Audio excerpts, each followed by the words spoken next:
ఇప్పుడు ఆయన హిందుత్వపై మాట్లాడితే ఎవరో ఊరుకోదు తిరగబడమని చెప్తున్నారు. దాని అర్థం ఏంటంటారు డెప్త్గా ఆలోచిస్తే? అంటే కొట్లాడమనే మిగతా మతాలని చిన్న చూపు చూసినట్టని చెప్పుకోవచ్చు దీంట్లో, క్రైస్తవుల్ని కానీ ముస్లిమ్స్ని కానీ? ఎస్, నేను చూశానండి. ఆయన కొంతకాలంగా హిందువులకి పౌరుషం లేదా, కొన్నాళ్ళు కులాన్ని రెచ్చగొట్టాడు.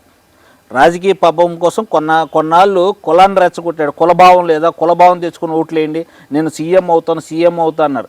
చివరికి ఆ విషయం పక్కన పెట్టేసి కులభావం అనే విషయాన్ని వర్కౌట్ అవ్వట్లేదని చెప్పేసి మతభావన అనే దాని మీద జనాలు రెచ్చగొడుతున్నాడు.